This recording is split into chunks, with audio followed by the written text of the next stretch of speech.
My landlord shut off our water the day my son started chemotherapy, so I bought every single one of his buildings and evicted him from his own life. Let me tell you how a desperate mother brought down a real estate empire with nothing but a laptop and pure rage. Vincent Cross owned half the apartments in downtown Portland. He called himself the property king and drove a gold Mercedes with vanity plates that read "Rent for Me." The man made millions by cramming families into rotting buildings while charging premium prices. But Vincent made one fatal mistake. He picked the wrong family to terrorize. My name is Elena Reeves, and 3 months ago, I thought I was lucky to find a 2-bedroom apartment for my 6th son, Danny, and me.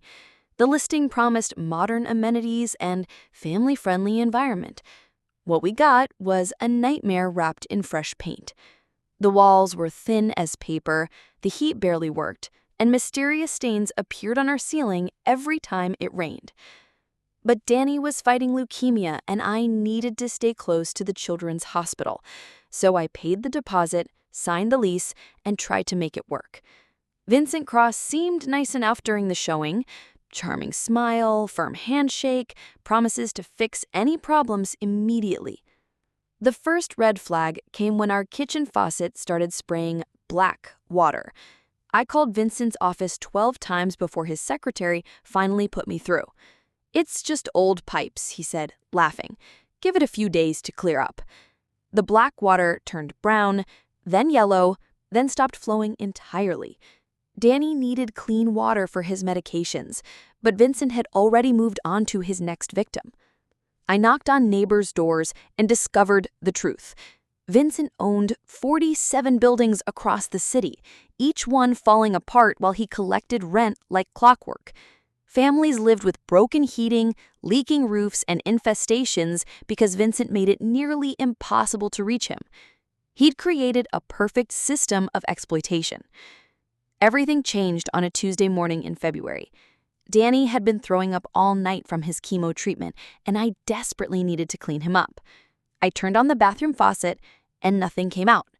Not even a drop.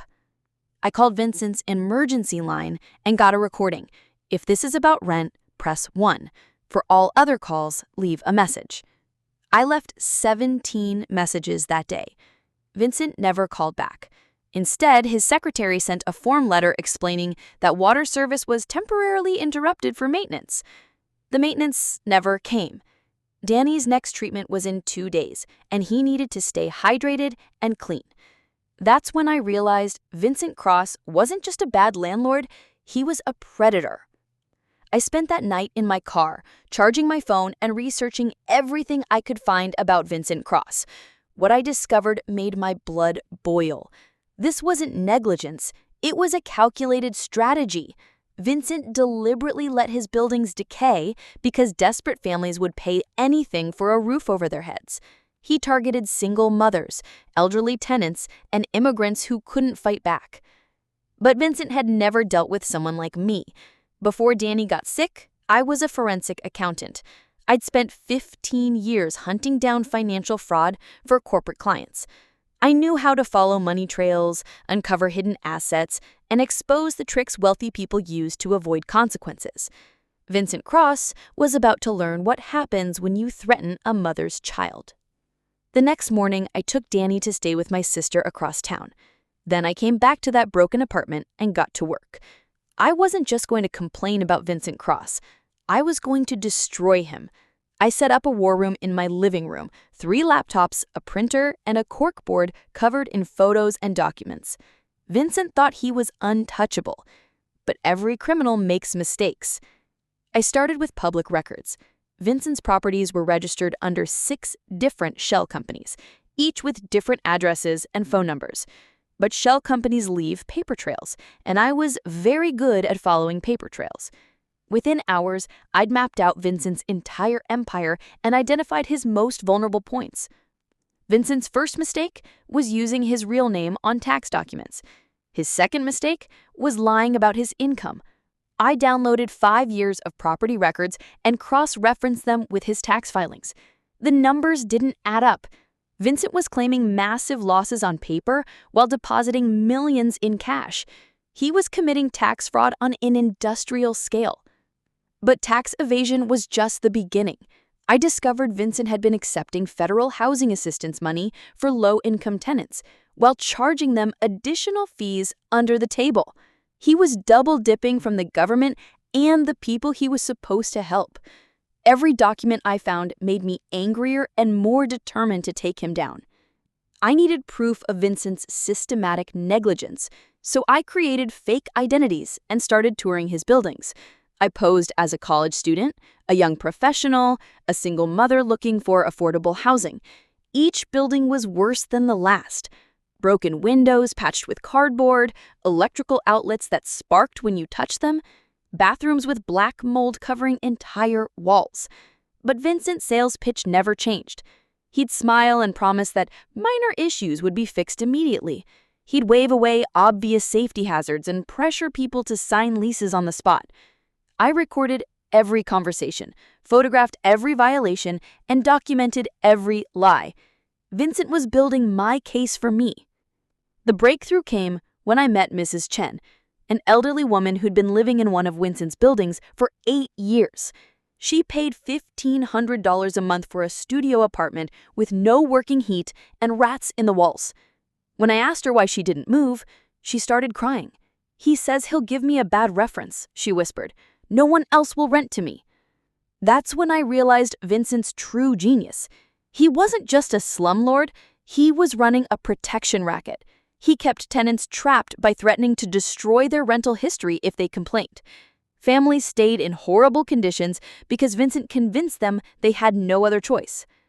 But everyone has a choice when they know their rights. I spent 2 weeks interviewing Vincent's tenants. The stories were heartbreaking and infuriating. A family of 5 crammed into a 1-bedroom apartment with a ceiling that leaked sewage. A veteran who'd been paying rent for an apartment without electricity for 3 months. A young mother whose baby had been hospitalized twice for respiratory problems caused by black mold. But I also found something Vincent hadn't counted on: solidarity. Once tenants realized they weren't alone, they started talking.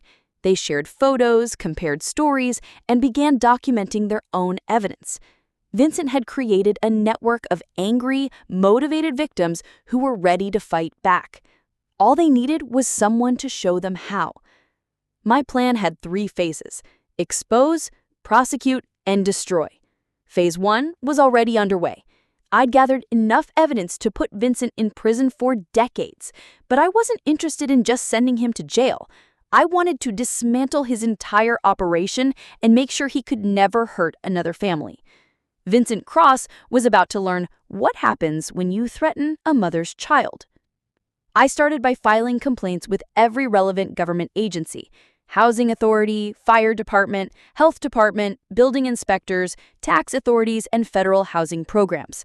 I sent detailed reports with photos, videos, and witness statements.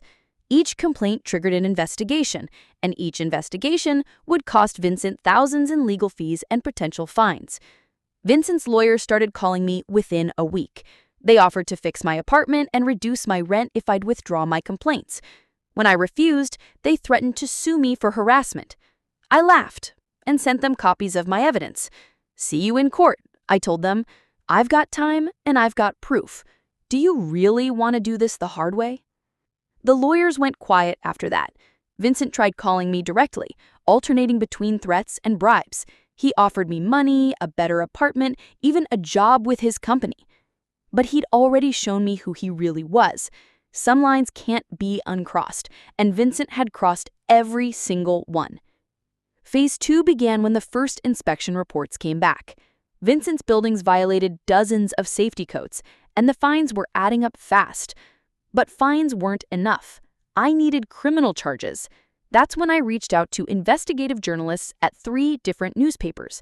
I'd gift-wrapped the story of a lifetime with documents, photos, and victim interviews.